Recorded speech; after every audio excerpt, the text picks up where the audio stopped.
All right, here we go. Yeah, first of all, thank you for all the feedback that I've gotten in the forum. I do appreciate it, and this is something new that I'm trying as a video to sort of convey, where I am creatively. Thank you very much for some of the biting commentary. I appreciate that. I know that some of the comments also had to do with abuse and whether I like abuse and things like that. And for me, that's all part of the creative process. I don't really see it as abuse. I am trying to make things that are, I guess in a sense, funny, on purpose or not on purpose, but a couple people had commented that was one of the most entertaining threads in a long time. And as I thought about it, yeah, making things that are entertaining is a part of it, whether I intended to or not. In terms of the abuse, I was a Marine. I went to a military school, was hazed for a year. The military training, there was 6 months of abuse and harassment and stuff like that. So yeah, I don't really consider what came out in the forum as abusive. I really see more of the humor in it than anything else. So part of the thing is I am definitely attracted to this idea of the conflict between men and women creatively. The idea of conflicts within a marriage, conflicts within a male-female relationship, and it's something that I'm really trying to get a handle on. And part of that is to be provocative. Part of it also is to be humorous. And a couple of the things that come to mind, one of the ones, there's this joke that I really like. A guy had started a department store that had 5 floors, and it was a unique department store because only women were allowed to shop there. And on the first floor, and what they were shopping for were men. And on the first floor, they had men that liked women. And one of the rules about the store was you could go up to a higher floor, but once you went up, you could not come back down. So on the first floor, it was completely filled with men that liked women. On the second floor, it was men that like women and have a good job. On the third floor, it was men that like women, have a good job, and also are good with kids. And on the fourth floor was men that liked women, they had a good job, they liked kids, and they were willing to help out with housework. And on the fifth floor, it was completely empty. And the moral of the story is that some women are never satisfied. Now I see that as being funny, maybe you don't, but I really enjoy that. One of the things I like about humor that's funny is if it's unexpected, or if it's got a little bite, a little reality to it. So that's a joke that I like. The other thing that's come out is this idea that women are not going to pay for sex on the phone. And in a sense, I really do agree with that. I think that for women, some of the points that were made, it's not about buying the sex, but I do think that there is a fantasy that women can really enjoy and that they'd be willing to pay for. And it might be more romantic than it is sexual. I think that's one of the fantasies that women have is this idea of the perfect guy. And part of the conflict is on the one hand, they're looking for somebody who's stable, like in the joke, they've got a good job and stuff like that. But after a while, that stability just gets boring. And what they're looking for is also the ability to be spontaneous, to be reckless, the bad boy and things like that. The two of those are at odds. I think that's part of the eternal search, is to find a guy that's sort of that dream guy. And again, that's my opinion, right? I mean, if you don't have the same opinion, that's fine. But it also produces some of the conflict in marriage and in relationships. So the idea that, women are not going to pay for fantasy and things like that, I think there's certain fantasies, they wouldn't pay for. It's been commented that they could get that for free. All they have to do is basically indicate that they're interested, and 12 or 50 or 100 guys are going to show up and want to have sex with them. But I think part of it is what they can't get and what they're not getting. And they could get, laid at the drop of a hat, but they're not satisfied, that they want something else other than that, and that's why they don't do that. And to me, that's part of the humor and part of coming up with the fantasy. So there's this story. It's sort of a sales story, but it's the idea of the gooch. And what happened was there was a company that was selling shoes, and they heard about this native island, and they wanted to get some sales from there. So they sent 2 salespeople. They sent one sales guy and they sent the gooch. So they both get there, and what they see is that none of the natives are wearing shoes. They're all running around barefoot. Men, women, children, all barefoot. And the first sales guy sends a telegram back to the company who says, nobody here wears shoes, I'm coming home. And the gooch sends a telegram back after the same amount of time, and he says, nobody here has shoes on, send all the shoes you can, everybody needs shoes. And part of it is the perspective of, yeah, if something is not there, it might mean that there's no need, but it also might mean there's an unmet need. Part of my background is being entrepreneurial, and I like to look at things that aren't there and say, gee, is there a way to come up with something that's creative and to meet that need?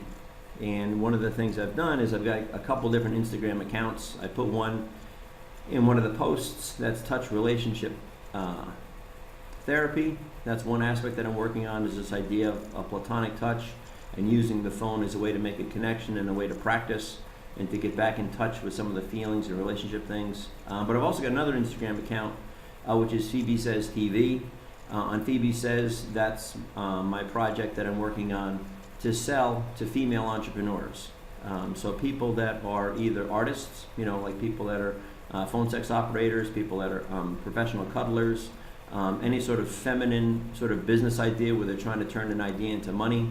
And the idea there is to be supportive and to be helpful and to provide resources. I've got a lot of background in entrepreneurship. I've had a web business in the past and things, so I really like that. And I am definitely attracted to working with women and the feminine energy. So whether it's young women who are entrepreneurs in college, whether it's older women who are doing things later in life, and part of that is I sell t-shirts that I think women are going to want to wear. There was a great comment in one of the posts about that women are not going to buy any erotica written by a man because men have no fucking clue. And I think largely that's true.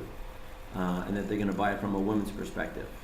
And one of the things with the t-shirts is that I can say very honestly that as far as what women want, I think most guys would say the same thing, is many times it's very mysterious and we don't have a fucking clue.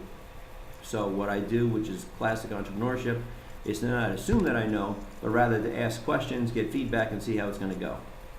And that's what I was doing with the forum about the whole fantasy thing, was asking, gee, what would be something that would be attractive? What would be an attractive storyline, either for a live call or a recording?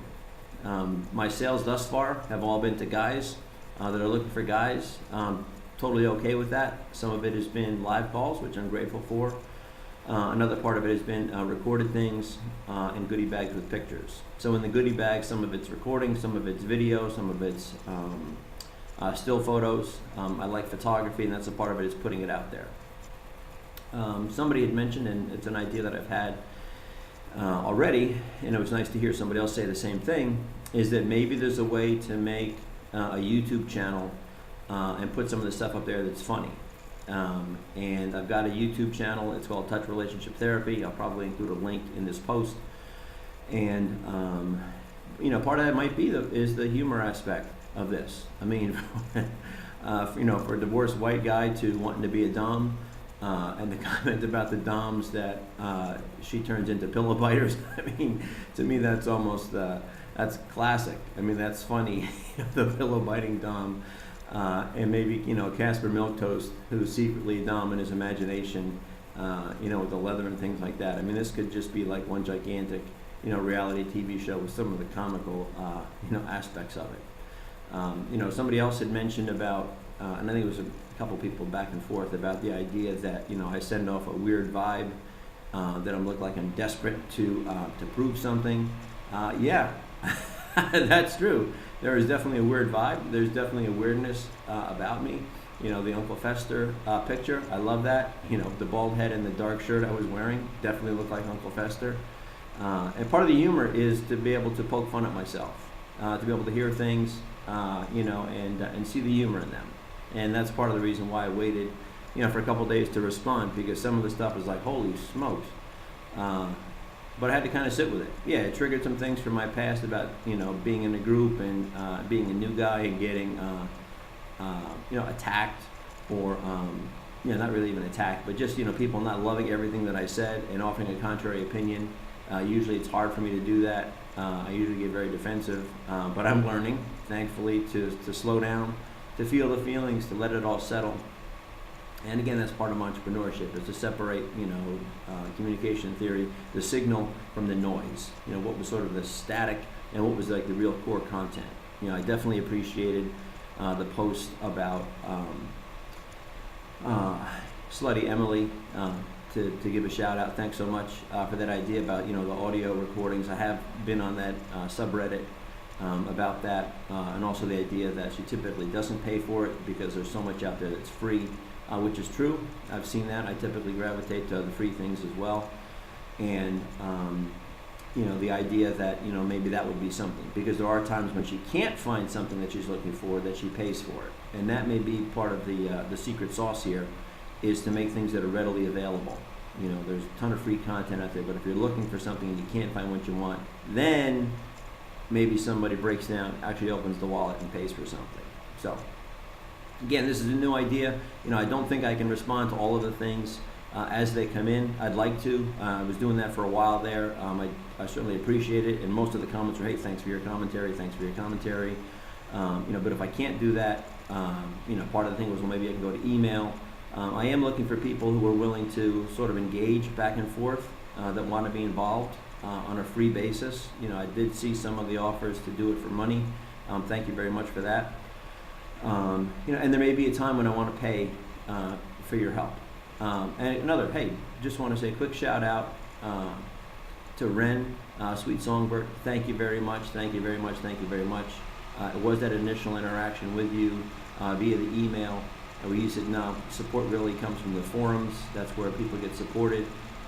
That's what prompted me to go to the forums. I'm glad that I did. Also, you mentioned in your thing about the idea of favoriting. I don't know what I did. I don't think intentionally favorited you. I mean, I did go to your page. Really liked what I saw. I might have intentionally favorited it. It wasn't meant to, be deceptive, whatever, that you think you're going to get paid, back and forth. I did go back and unfavorited you. Not that I don't like you, not that I don't appreciate your comments. It seemed like it was something that was important to you, so I did.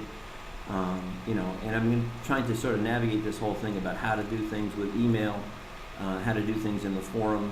So this is a way to do it. So I'm making this video so you can hear it. You can laugh at it if you want. Maybe there's some things that are, just crack you up, terrific. Happy to be funny. I like being, in a sense, the butt of jokes. I prefer if I'm making the jokes at my expense, but if not, I can typically see the humor in it as well. Shout out to a couple of the guys also. Shadow Priest, I appreciated your comments. Mr. Mindfuck, thank you very much. I'm definitely not 100% focused on women. I know some of the people had said that. I'm probably going to make bread and butter, most of the money off of the guys as customers. I am working on that. I have modified several of my posts. Somebody had said that my execution wasn't very good. Guaranteed, 100%. I agree. It was the initial thing just to get something out there. A lot of it just straight text with no pictures or anything. And I do intend to tweak that, add more HTML and more, pictures and buttons and things like that to make it more visually attractive. The idea about splitting it out into several, separate accounts, one strictly for men, one strictly for women. That's an idea. I heard that. I'm considering it. As of now, it's just all glommed into one place, and it may be working against me. Somebody had said about the whole, like strap-on pictures really pissed off some of the regular customers. So there is that idea. And I am looking to get feedback from customers. In other words, people that have paid to either view the content or be on the call with me, to get things that are 5-star ratings, to get a bunch of them. There's some people on it that have literally thousands of feedback, in 5 stars, which is terrific. I mean, it is something that I want to get to, and that might be, better done by separating it out, with several different accounts. So anyway, that's that. It's I'm almost at 15 minutes on the thing. This is probably longer than some of them are going to be. Hope you enjoyed it. I wish you all the success with your things that you're doing creatively. If you want me to take a look at your stuff, please send me an email. I'd appreciate that. the post thing, it just got overwhelming. All these different things coming in and trying to process it. My male brain or whatever, my brain didn't work, and it got overloaded and I had to take a break. So this is back. This is going to be a new thread as I see it, and yeah, comment away. I've got a YouTube. I might put it up on there, but I've also got a Patreon account too, because I'm trying to figure out how to get paid for the content that I create. What to give away for free and what to do as a paid thing. So I might have a link to both of those too. Patreon, something new for me as well. All right, thanks a lot. Have a great day. Dominant Thought. Love you. Bye-bye.